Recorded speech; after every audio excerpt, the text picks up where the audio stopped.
અતિવલય અતિવલય એટલે સમતલના જેના બે નિશ્ચિત બિંદુથી અંતરોનો નિરપેક્ષ તફાવત અચળ હોય. અનિરપેક્ષ તફાવત એટલે ધન તફાવત, બે અંતરોનો ધન તફાવત અચળ હોય તેવા તમામ બિંદુઓના ગણને અતિવલય કહે છે. આમાં અતિવલય બે નિશ્ચિત બિંદુ એટલે બે નાભી F1 અને F2 બે નિશ્ચિત બિંદુ છે એને નાભી કહેવાય. નાભીઓને જોડતા રેખાખંડના મધ્ય બિંદુને અતિવલયનું કેન્દ્ર કહે છે. નાભીઓમાંથી પસાર થતી રેખાને મુખ્ય અક્ષ એટલે આને મુખ્ય અક્ષ અને કેન્દ્રમાંથી પસાર થતી અને મુખ્ય અક્ષને લંબ રેખાને અનુબદ્ધ અક્ષ કહે છે. ઉપવલયમાં મુખ્ય અક્ષ અને ગૌણ અક્ષ, પ્રધાન અક્ષ અને ગૌણ અક્ષ એ રીતે હતું. અહીંયા આગળ મુખ્ય અક્ષ અને અનુબદ્ધ અક્ષ એ રીતે છે. એટલે આ મુખ્ય અક્ષ છે, એના કેન્દ્રમાંથી પસાર થતી મુખ્ય અક્ષને લંબ રેખાને અનુબદ્ધ અક્ષ કહે છે. અતિવલય મુખ્ય અક્ષોને જે બિંદુમાં છેદે એને શિરોબિંદુ કહેવાય. શિરોબિંદુ આ રહ્યું. આ જે અતિવલય છે એ જે મુખ્ય અક્ષને જે બિંદુમાં છેદે છે તેને શિરોબિંદુ કહેવાય. હવે આપણે અહીંયા આગળ તફાવત કઈ રીતે લેવાનો તો P1F2 માઈનસ P1F1 એટલે આ અંતર વધારે છે એમાંથી આ અંતર ઓછું છે બાદ કરો એટલે ધન તફાવત રહેશે. આપણો અંતરોનો તફાવત ધન રહેશે. P1F2 minus P1F1 is equal to P2F2 minus P2F1 P3F1 minus P3F2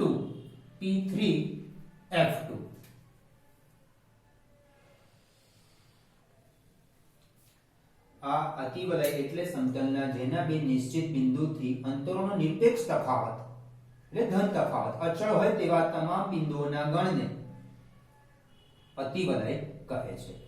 ઉત્કેન્દ્રતા ઉપવલયની જેમ જ ગુણોત્તર E is equal to C upon N એ અતિવલયની ઉત્કેન્દ્રતા કહે છે. C greater than or equal to A હોવાથી અતિવલયની ઉત્કેન્દ્રતા 1 થી મોટી હોય એટલે E greater than 1.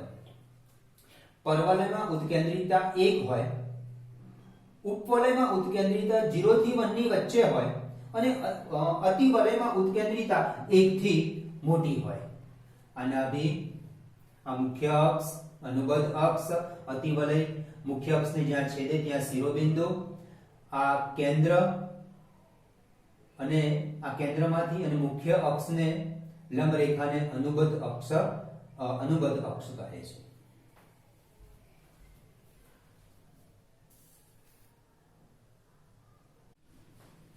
અતિવલય આ પ્રકારનું જે અતિવલય છે એનું સમીકરણ x2 a² - y2 b² = 1. આ પ્રકારના અતિવલયનું સમીકરણ y2 a² - x2 b² = 1. બંને અતિવલયનું કેન્દ્ર 0 0. આ અતિવલયનો મુખ્ય અક્ષ x અક્ષ અને મુખ્ય અક્ષની લંબાઈ 2a.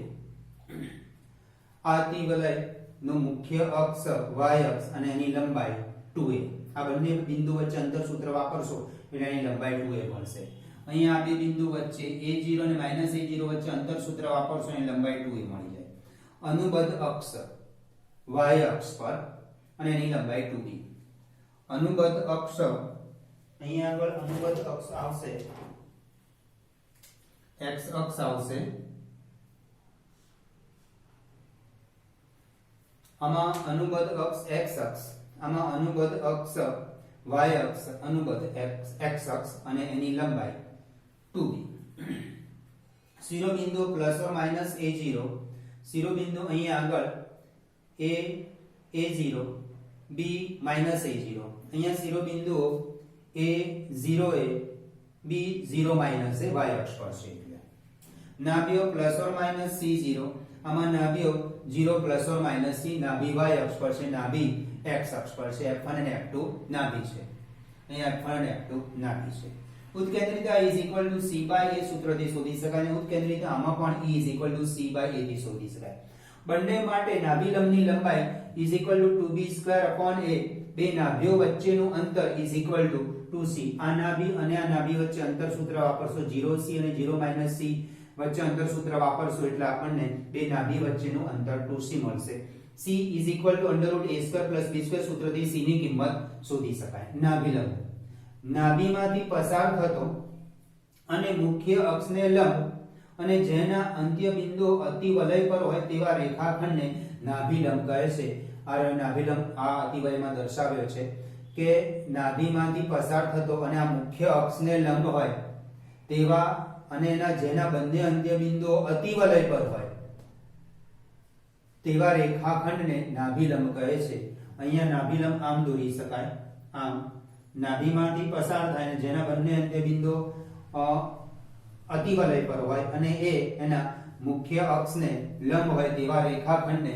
નાભિલંબ કહે છે આમ પણ નાભિલંબ દોરી શકાય જે અતિવલયમાં a = b હોય અતિવલયમાં આ અતિવલય અથવા આ અતિવલયમાં a અને b સમાન હોય તેવા અતિવલયને લંબાતિવલય કહે છે x² a² - y² a² = 1 a² ના બાજુ ગુણી કાઢે તો x² - y² = a² અને ઉત્કેન્દ્ર લંબાતિવલયની ઉત્કેન્દ્રિતા √2 આવે ફિક્સ છે એની ઉત્કેન્દ્રિતા જ્યારે અતિવલયમાં ઉત્કેન્દ્રિતા 1 થી મોટી આવે ઉપવલયમાં ઉત્કેન્દ્રિતા 0 અને 1 ની વચ્ચે આવે અને પરવલયમાં ઉત્કેન્દ્રિતા 1 આવે આના માટે પણ લંબાતિવલય કે y² a² - x² a² = 1 તો y² - x² = a² એને પણ લંબાતિવલય આ સમીકરણ માટે લંબાતિવલય જરૂરી નથી આ સમીકરણ માટે પણ લંબાતિવલય હોય જે ઉપવલયમાં a = b હોય તેને વર્તુળ કહે છે એટલે x² a² + y² a² = 1 અથવા x² b² + y² b² a² ને આમ ગુણી કાઢ્યા તો x² + y² = a². આ જે વર્તુળનું સમીકરણ મળ્યું એનું કેન્દ્ર ઉગમ બિંદુ અને ત્રિજ્યા r = a. અતિવલયમાં a = b હોય તો એ લંબાતિવલય બની જાય છે ઉપવલયમાં જો a = b હોય તો એ વર્તુળ બની જાય છે અને વર્તુળનું કેન્દ્ર 0 0 અને ત્રિજ્યા a અથવા આમ હોય x² b² + y² b² = 1 therefore x² + y² = b², જેનું કેન્દ્ર 0 0 અને ત્રિજ્યા b મળે છે આપણને. લંબાતિવલયનું સમીકરણ આ રીતે પણ હોઈ શકે y² - x² = a². આને પણ લંબાતિવલયનું આ પ્રકારનું પણ લંબાતિવલયનું સમીકરણ y² - a² x² - a² = 1 therefore y² - x² = a². એ પણ લંબાતિવલયની ઉત્કેન્દ્રિતા √2 હોય છે.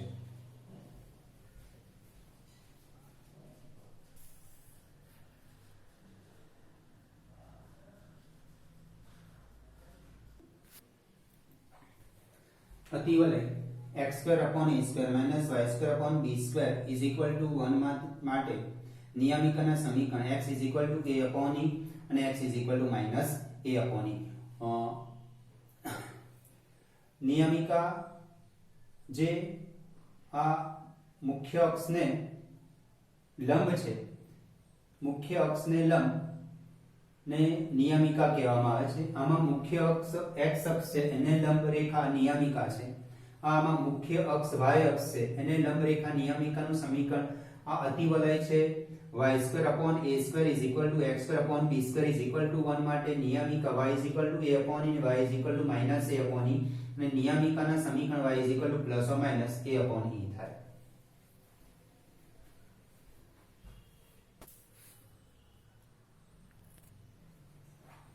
એક્સરસાઇઝ 11.4 પ્રશ્ન 1 થી 6 માં આપેલ અતિવલય માટે નાભિઓ અને શિરોબિંદુના યામ ઉત્કેન્દ્રિતા અને નાભિલંબની લંબાઈ શોધો.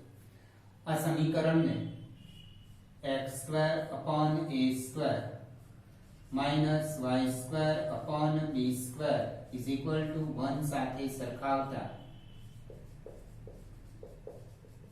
આ પ્રમાણિત રૂપ છે. પ્રમાણિત સ્વરૂપ સાથે સરખાવવાનું a² = 16 therefore a = 4 b² = 9 therefore d = 3. નાભિઓ માટે આપણે નાભીના યામ માટે આપણે પહેલા c શોધવા પડશે. c = √a² a square plus b square is equal to 16 plus 9 is equal to root 25 is equal to 5. નાભિયો પ્લસ ઓર માઇનસ c0 આ પ્રકારના અતિવલય માટે નાભી x અક્ષ પર છે તો is equal to plus or minus 5 0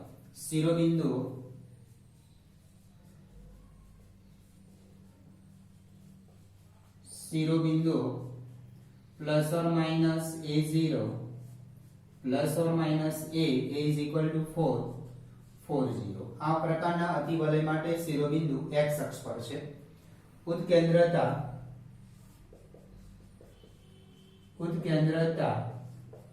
is equal to c by a, c is equal to 5, a is equal to 4. હવે અતિવલય માટે ઉત્કેન્દ્રિતા 1 કરતા મોટી હોય એટલે અતિવલયમાં અંશ કરતા છેદ નાનો આવશે. એટલે આનો જો તમે સાદરૂપ આપશો તો આનો સાદરૂપ 1 point something થશે અને જે 1 કરતા મોટી સાદરૂપ આપવાની જરૂર નથી.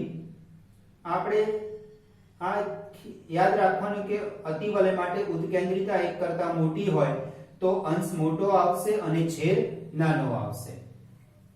નાભિલંબની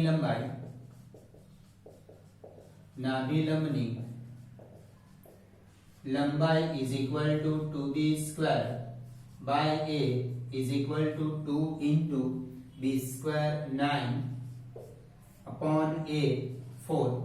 2 cut is equal to 9 by 2. નાભિલંબની લંબાઈ is equal to 9 by 2.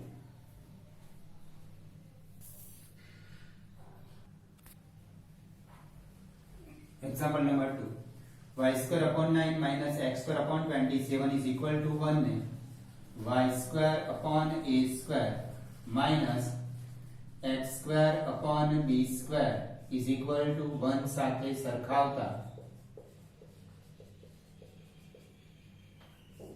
a square is equal to 9, therefore a is equal to 3, b square is equal to 27, therefore b is equal to under root 27 એટલે 3 root 3.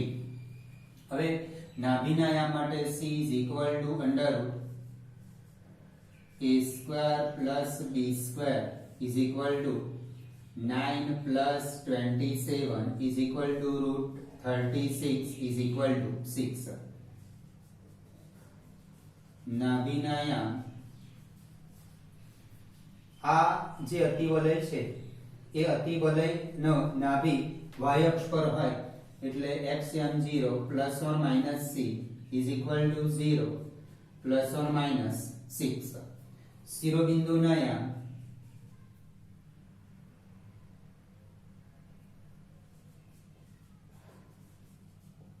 શિરોબિંદુઓના યામ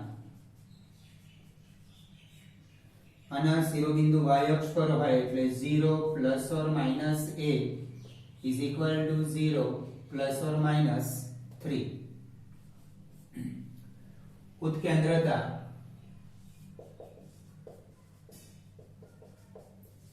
E is equal to c by a, c is equal to 6 upon 3 is equal to 2. નાભિલંબની લંબાઈ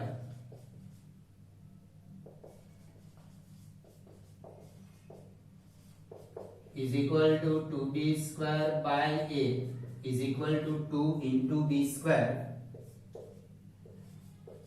27 upon 3 9 18. નાભિલંબની લંબાઈ is equal to 18.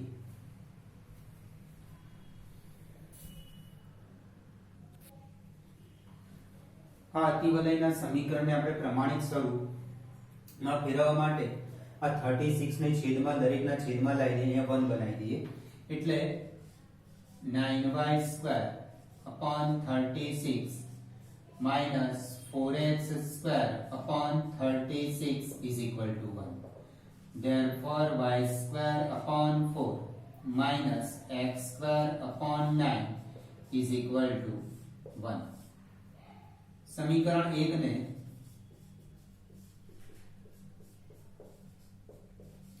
y square upon a square minus x square upon b square is equal to 1 સાથે સરખાવતા. Therefore a square is equal to 4. Therefore a is equal to 2. b square is equal to 9. Therefore b is equal to 3.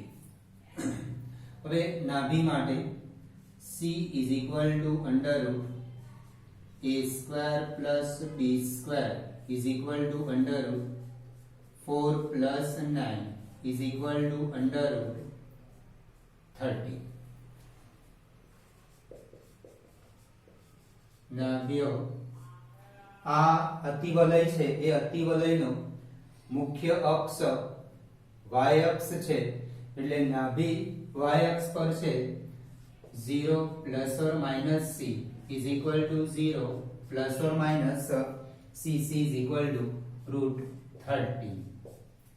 શિરોબિંદુઓ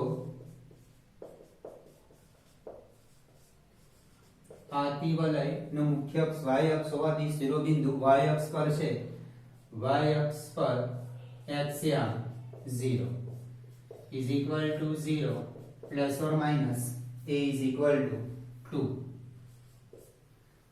उत्केंद्रता E is equal to c by a. C is equal to root 13 upon 2. આનું સાદુરૂપ આપવાની જરૂર નથી. આનું સાદુરૂપ આપશો તો એ સાદુરૂપ 1 કરતા મોટું જ આવશે. નાભિલંબની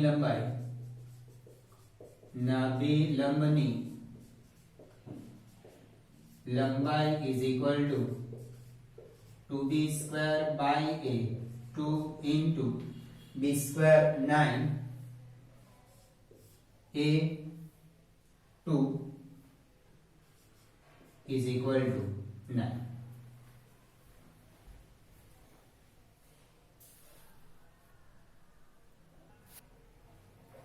Example number 4. 16x square minus 9y square is equal to 576. અને પ્રમાણિત સ્વરૂપમાં એટલે કે x square upon a square minus y square upon b square is equal to 1 પ્રમાણિત સ્વરૂપમાં ફેરવવા માટે 576 આ છેદમાં લઈને 16x square upon 576 minus 9y square upon 576 is equal to 1. આ છેદ ઉડશે એટલે x square upon 36 minus y square upon 64 is equal to 1. હવે કોઈકવાર એવું બનશે કે છેદ ના ઉડે તો એક સંખ્યાને અહીંયા જે x સ્ક્વેર ની જોડે જે ગુણેલી હોય એ સંખ્યાને છેદના છેદમાં લઈ જવાનું. x પ્રમાણિત સ્વરૂપમાં ફેરવવા માટે x સ્ક્વેર નો સહગુણક અંશમાં તો એક જ હોવો જોઈએ.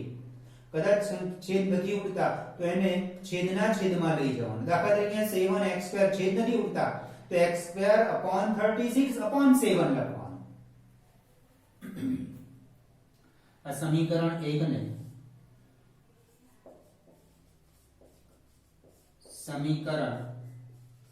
ને x square upon a square minus y square upon b square is equal to 1 સાથે સરખાવતા a square is equal to 36, therefore a is equal to 6.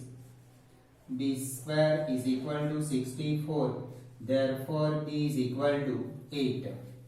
નાભિનાયામ માટે આપણે પહેલા c શોધવું પડશે. c is equal to under root a square plus b square is equal to under root 36 plus 64 is equal to under root 100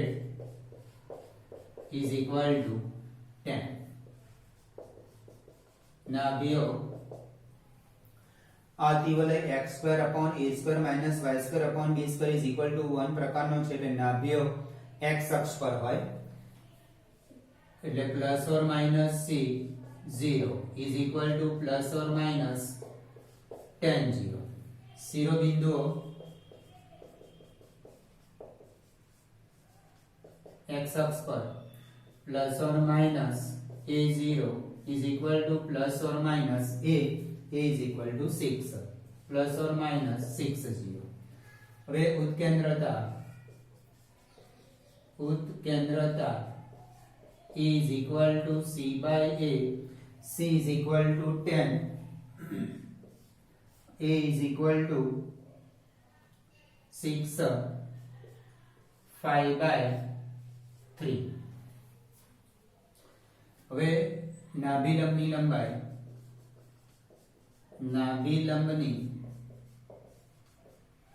લંબાઈ is equal to 2b square by a is equal to 2 into b square 64 a 6 2 into 3 is equal to 64 upon 3. નાભિલંબની લંબાઈ is equal to 64 upon 3.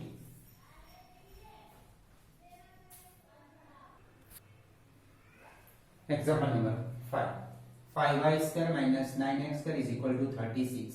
અને પ્રમાણિત સ્વરૂપમાં ફેરવવા માટે 36 દરેકના છેદમાં લઈ લઈએ. 5y square upon 36 minus 9x square upon 36 is equal to 1. અહીંયા છેદ ઉડતા નથી, y સ્ક્વેર નો સગુણક 1 બનાવી દેવાનો, તો 5 ને છેદના છેદમાં લઈ જવાનો. તો y square upon 36 upon 5 minus x square upon 4 is equal to 1. સમીકરણ 1 ને y square upon a square minus x square upon b square is equal to 1 સાથે સરખાવતા. Therefore a square is equal to 36 upon 5. Therefore a is equal to 6 upon root 5. b square is equal to 4. Therefore b is equal to 2. હવે નાભી માટે c is equal to under root a square plus b square is equal to under root a square 36 upon 5 plus b square 4 is equal to 36 plus 20 upon 5 is equal to root 56 upon 5. 14 into 4 એટલે 14 into 4 4 નું square root નીકળશે. c is equal to 2 root 14 upon 5. ચોક ચોક 56 એટલે 4 નું વર્ગમૂળ નીકળી જશે અને બાકી જે છે વર્ગમૂળ માં એઝ ઇટ ઇઝ રહેશે. એટલે c is equal to 2 into root 14 upon 5. ના બેઓ y square upon a square minus x square upon b square is equal to 1 પ્રકારનો અતિવલય છે એની નાભ્યો y અક્ષ પર હોય. 0 plus or minus c is equal to 0 plus or minus 2 into root 14 upon 5. શિરોબિંદુઓ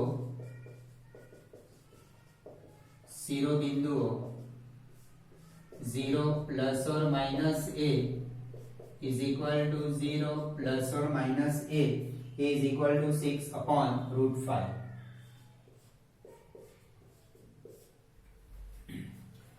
હવે ઉત્કેન્દ્રતા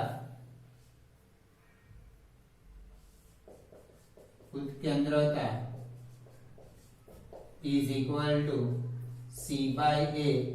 c is equal to 2 into root 14 upon 5 upon a. a is equal to 6 upon root 5. 6 upon root 5 અને લખાય 2 into root 14 upon root 5 upon 6 upon root 5 cancel, 3 is equal to root 14 upon 3. હવે નાભિલંબની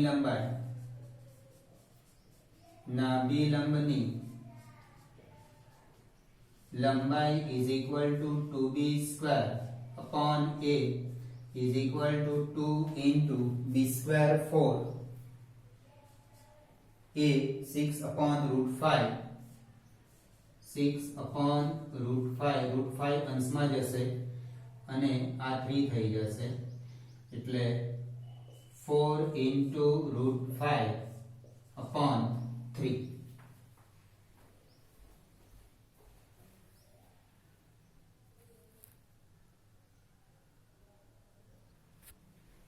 Example number 6. 49y square minus 16x square is equal to 784. પ્રમાણિત સ્વરૂપમાં ફેરવવા માટે 784 દરેકના છેદમાં લઈ દઈએ. 49y square upon 784 minus 16x square upon 784 is equal to 1. છેદ ઉડશે એટલે y square upon 16 minus x square upon 49 is equal to 1. આ સમીકરણ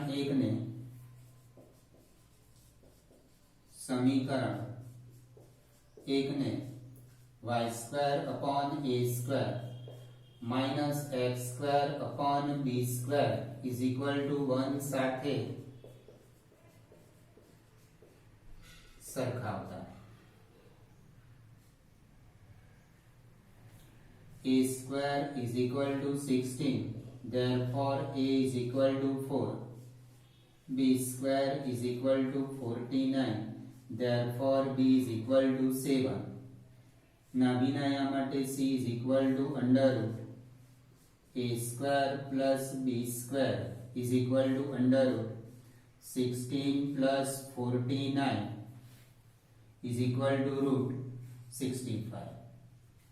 આનું ફેક્ટોરિયલથી સાદું રૂપ આપવાની જરૂર નથી, એઝ ઇટ ઇઝ જ રાખજો. નાભિઓ y square upon a square minus x square upon b square is equal to 1 પ્રકારના અતિવલય માટે નાભી y અક્ષ પર હોય એટલે 0 plus or minus c is equal to 0 plus or minus under root 65. શિરોબિંદુઓ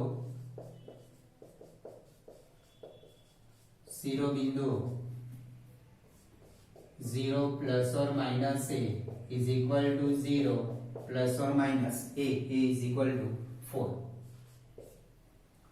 ઉત્કેન્દ્રતા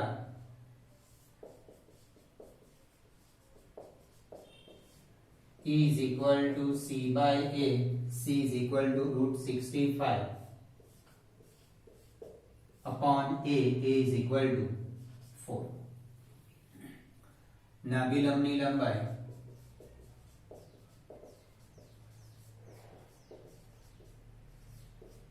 is equal to 2b square by a is equal to 2 into b square 49